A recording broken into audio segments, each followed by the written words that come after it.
ऐसे ही भगवान है।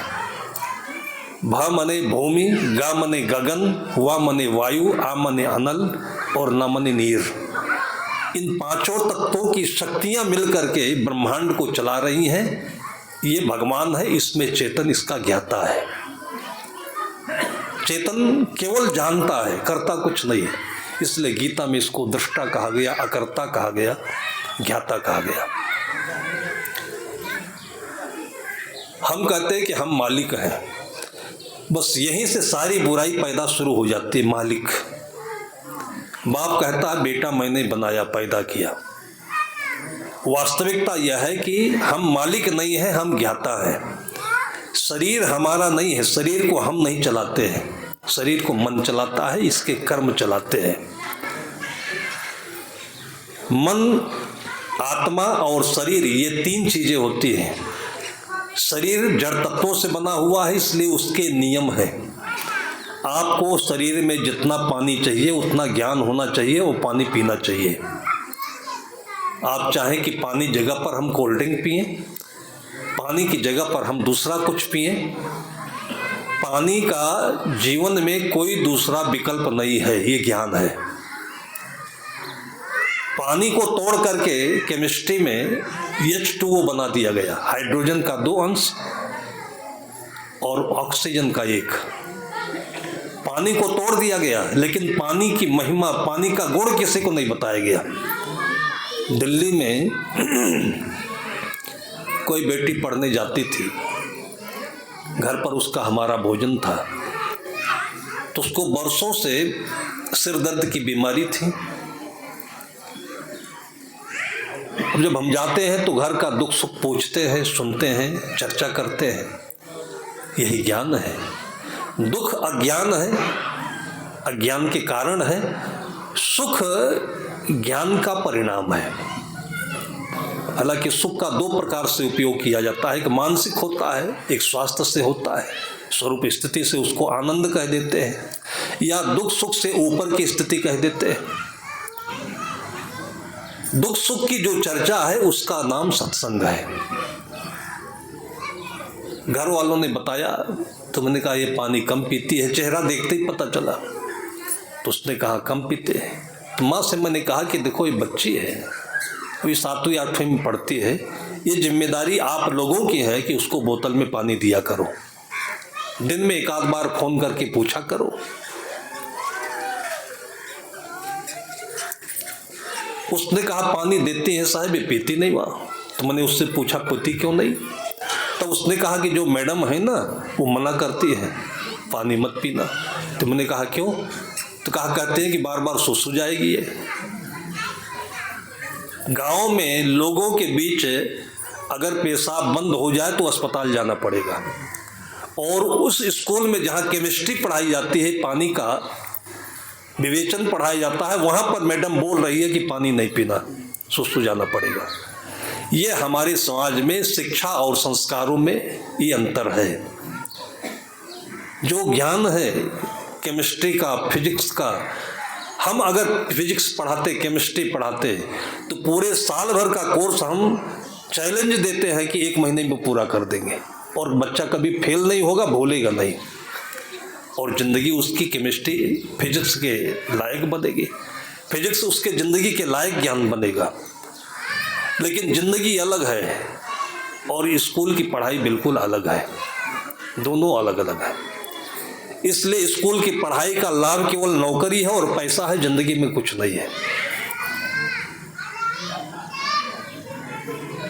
पहले संत गुरुजनों ने अनादिकाल से, जब से संसार है, संसार सदैव से है, और सदैव में ज्ञान अज्ञान दोनों सदैव से है। अज्ञान दशा में जीव जन्म लेता है मनुष्य के शरीर में। अज्ञान एक बहुत अच्छी चीज है जिसको हम कोरा कागज कहते हैं, इसलिए कभी बच्चे को अज्ञानी कह करके हम गाली नहीं दें। अज्ञान शब्द बहुत सुंदर होता है, जैसे कोरा कागज, उस पर कुछ लिखा नहीं है। जो बिगड़ता है वो अज्ञान की वजह से नहीं बिगड़ता है, वो गलत ज्ञान की वजह से बिगड़ता है। जैसे किसी को आप कागज दिया, उसमें आपने उसको 5 रंग दे दिए, बुरुश दे दिया। अब उसको कुछ लिखना नहीं आया तो रंग को पानी में घोलकर उड़ेल दिया कागज में। कागज भी खराब हुआ, रंग भी खराब हुआ, वो भी खराब हुआ। और उसी की जगह पर अगर उसके मन में, चित्त में संस्कार है, प्रकृति को सुंदरता से देखा है, तो देख करके उसने एक गुड़हल का फूल बना दिया, एक गाय बना दी, एक तस्वीर बना दी, तो उसका एक नाम पड़ गया। उसी का नाम लोग परमात्मा कहते हैं, भगवान कहते हैं। मन में इस सृष्टि के ज्ञान की एक सुंदर तस्वीर हो जाना, ये भगवान है। अब भगवान को हम रात दिन कोसते हैं, गाली देते हैं, लड़ते हैं, झगड़ते हैं। गलत ज्ञान की वजह से ऐसा होता है। ज्ञान कैसे होता है कि हम बीच में खड़े हैं, जो चेतन है बीच में है। एक तरफ हमारा जीवन है और दूसरी तरफ ये संसार है। इस संसार को हम अज्ञान की स्थिति में जब देखेंगे तो धीरे धीरे ज्ञान होगा। जैसे छोटा बच्चा है, अभी जन्म लिया है, तो माँ के स्तन में दूध आया। अब ज्ञान को इसलिए हम बाई बर्थ भी कहते हैं, जन्मजात है ये। अब बच्चे को किसी ने बताया तो है नहीं कि जैसे हमें कंप्यूटर चलाने के लिए बताना पड़ता है, गाड़ी चलाने के लिए बताना पड़ता है, या किसी को देखना पड़ता है। लेकिन बच्चे को माँ का स्तन पाने भर की, स्पर्श करने भर की देरी है, बाकी वो चूसता अपने मन से है। कभी दांत नहीं काटा बच्चे ने। वहीं पर दूध भी है, अगर उसके पास ज्यादा ज्ञान होता तो दांत से काट देता। उसके पास अज्ञान था, और अज्ञान में ज्ञान का पहला स्टेप है कि वो दांत से काटता नहीं और चूसता है। और ये पशुओं में भी होता है, मनुष्यों में भी होता है। यहीं से धीरे धीरे ज्ञान विकसित होता जाए तो मनुष्य कभी भी अज्ञानी नहीं होगा, गलत ज्ञानी नहीं होगा। छोटे से बच्चे में उसके माँ की वजह से पहले शुरुआत में अज्ञान की अवस्था से गलत ज्ञान की अवस्था में पहुंचाया जाता है। ये बच्चों ने थोड़ी कहा कि हमको जींस पैंट ला करके, तो बच्चों के शरीर में इतनी कोमलता होती है, उसका त्वचा कितना मुलायम होता है, अभी उतनी सहने की क्षमता नहीं है उसको। आपके पास बहुत पैसा है तो रेशम के वस्त्र पहनाइए, पहले राजे महाराजे पहनते थे। या फिर जो कॉटन है, शुद्ध कपास का है, उसको पहनाइए। वो जैसे आपके कमरे में एसी लगा होता है, वो अंदर की हवा को बाहर और बाहर की शुद्ध हवा को अंदर करता है, जो कॉटन का गुण है। लेकिन आज पढ़े लिखों को भी इसका ज्ञान नहीं है। स्कूल में वो चीज जीवन से जोड़ी नहीं जाती है, और माँ ने कभी समझा नहीं तो सीधे बच्चे के शरीर पर उसको उतार दिया। बच्चे ने दूध पी लिया। कभी आपने किसी बच्चे को सुना है कि मम्मी ये दूध अच्छा नहीं लग रहा, थोड़ा चाय मिला दो? किसी बच्चे ने कहा? किसी बच्चे ने कहा कि मम्मी ये दूध मीठा नहीं लग रहा, इसमें थोड़ा सा चीनी मिला दो? वो जो पहले रेडीमेड प्रकृति ने दिया हुआ है, बच्चा उसी को कितने प्यार से, कितने प्रेम से पीता है, और वही उसका सब संपूर्ण आहार है। अब इसके बाद है कि बच्चे चिड़चिड़े होते हैं, रोते हैं, सोते नहीं है, गुस्सैल हो जाते हैं। क्यों होते हैं? कि पैसा ज़्यादा है और जॉनसन एंड जॉनसन का बेबी पाउडर खरीद कर पिला रहे हैं। फिर उसके बाद बाजार में कितने आइटम आ रहे हैं, कोई शाहरुख खान, आमिर खान दिखा देता है, उस माँ को नशा चढ़ जाता है, पिता को नशा होता है पैसे का, उसके मुख में डालने लगते हैं। सबसे छोटी माँ पर जिसने जन्म दिया वो थी, उसके बाद जो उसकी बड़ी माँ है वो हैंडओवर कर लेती है। अगर ये छोटा बच्चा माँ का दूध नहीं पाता है या थोड़ा सा लायक और सक्षम होता है, तो उसके बाद प्रकृति में जो दूध है, ये धान और गेहूं, ये दूध ही हैं। आप कभी अपने खेत में जाकर देखिएगा, जब बालियां आती हैं तो पहले उसमें छोटे छोटे कैप्सूल बनते हैं, फिर थोड़े दिन के बाद देखेंगे उसको दबाएंगे तो पच से उसमें दूध निकलकर बाहर आ जाता है, जिसको मच्छर अपनी सूंड से पी लेते हैं। वो दूध होता है। और वही चावल, वही गेहूं आप किसी प्रकार से बच्चों को देंगे तो दूध का ही काम करेगा वो। इस प्रकार से एक छोटी माँ से बड़ी माँ प्रकृति अपने पैदा किए हुए बच्चे को हैंडओवर कर लेती है। ये शुद्ध ज्ञान है। ये भाड़ में चला गया। बाहर के ज्ञान ने, चाउमीन ने, पिज्जा ने, बर्गर ने और ब्रेड ने, पता नहीं कितने कितने प्रकार की चीजें आइटम आ रही हैं।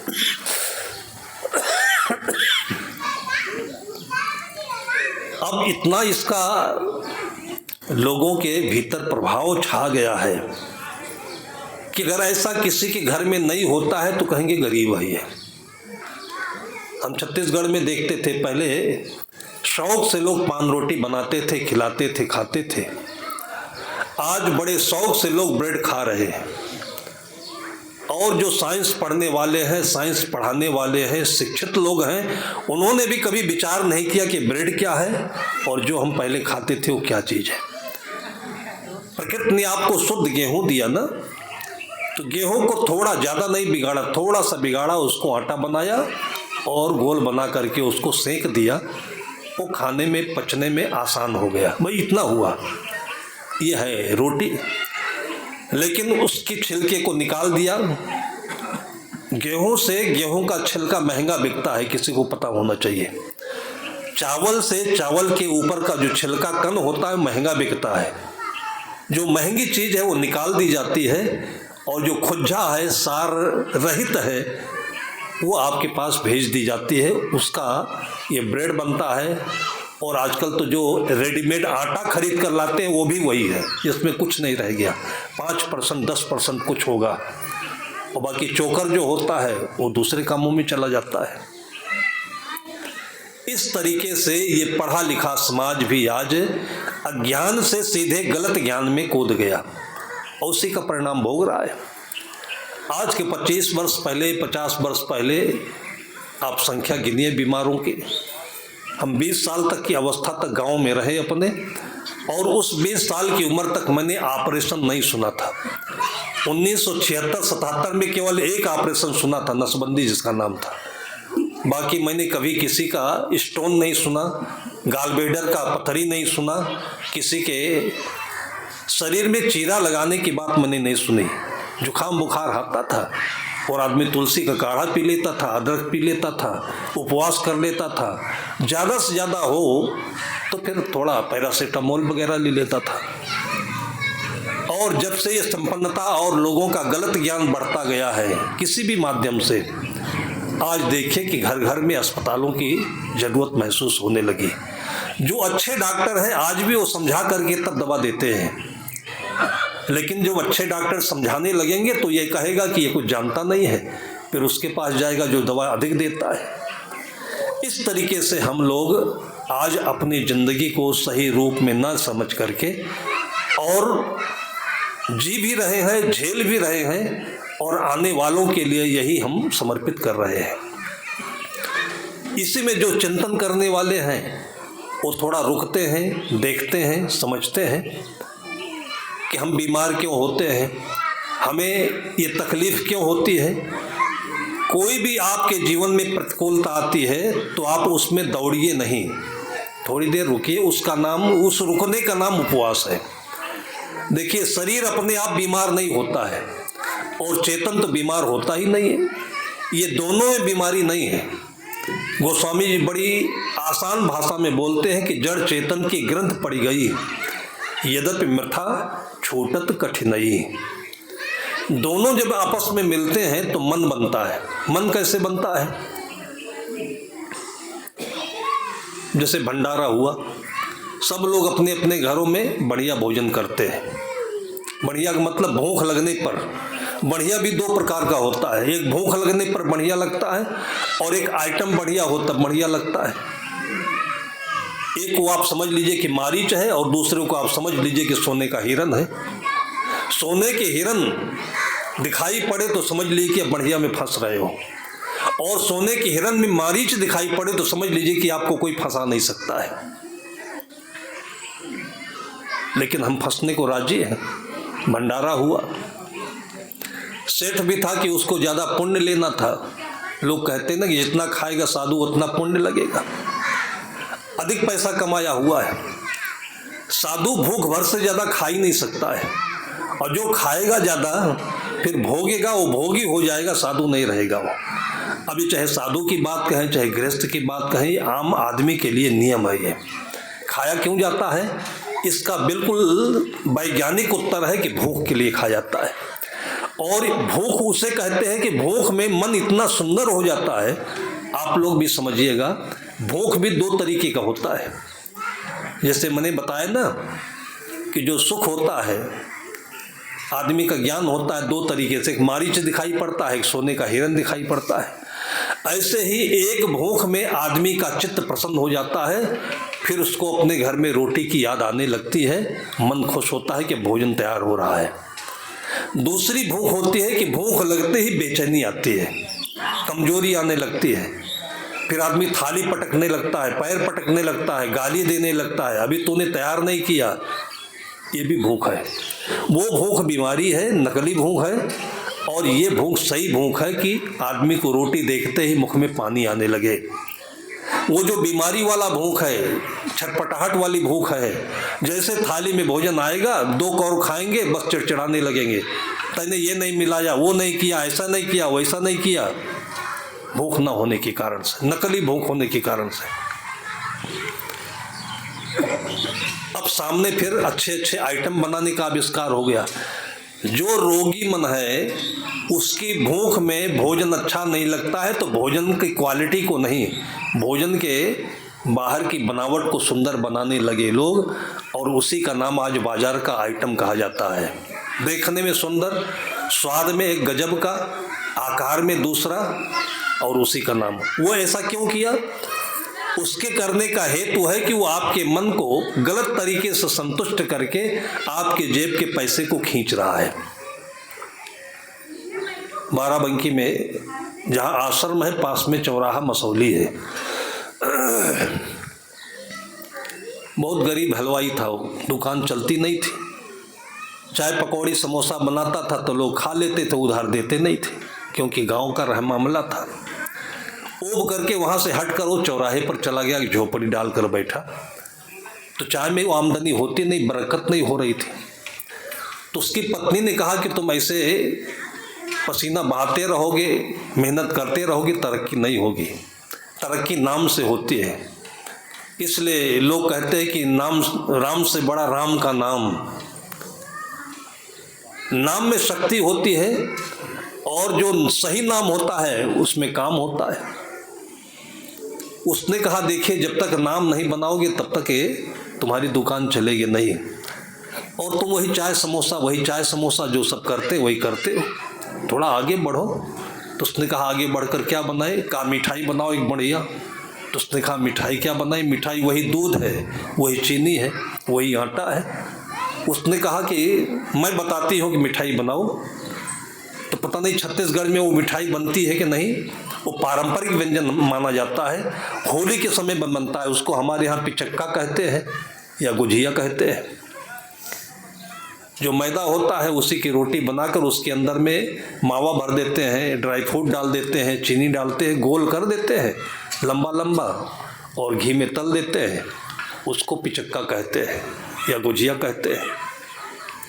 उसने बनाया तो कहा ये तो फिर वही पुरानी बात हो गई, इसको कोई खाएगा नहीं। तो उसने कहा इसको गोल कर दो, लंबा था, इसको आकार दे दो, गोल हो जाए। उसने कहा गुजिया कोई खाएगा नहीं, हर घर में खाता है, बनाता है आदमी। उसने कहा इसका नया नाम रख दो। अब नाम नहीं ढूंढे मिल रहा था। उसकी पत्नी का नाम चंद्रकला था। उसने कहा चंद्रकला रख दो इसका नाम। बस उस चंद्रकला की वजह से आज वो मिठाई इतनी चली है कि मसौली से बॉम्बे कम से कम 2000 किलोमीटर दूर है, वहाँ तक जाती है चंद्रकला। और चंद्रकला बैठी घर में है, घर में बैठे बैठे एक नाम पैदा कर दिया उसने। आज करोड़ों की मिठाई बेच रहा है वो आदमी, करोड़ों की मिठाई। अभी तो पैसा कमाने का तरीका हो गया। यही पैसा कमाने के लिए लोगों ने मैदे का ब्रेड बनाया, इसी का चाउमीन बनाया। मैदा निकाल दीजिए, गेहूं हटा दीजिए, कोई बनाए तो बताइए आप कोई आइटम बन जाए तो। सदगुरु कहते हैं कि जासे नाता आदि का बिसर गया सो ठौर, अब 84 के बस परे कहे और की और। जब पेट में ऐंठन होने लगती है तब जब अल्सर हो जाता है तब, बवासीर हो जाता है तब, सिरदर्द होता है तब डॉक्टर के पास जाता है। डॉक्टर कहता है तुमने मैदा बहुत खाया है, हाथों में चिपक रहा है, कॉन्स्टिपेशन हो रहा है। गेहूं और गेहूं का छिलका खाते तो कॉन्स्टिपेशन नहीं होता, इसलिए डॉक्टर लोग कहते दलिया खाया करो। दलिया में चोकर भी होता है, गेहूं का दाना रेशा होता है और ये पेट को बढ़िया साफ करता है। ये ज्ञान की बात है। अब मन की बात है। साधु का भंडारा चल रहा था, है इमरती है। अभी अभी हमारे साथी गए हैं और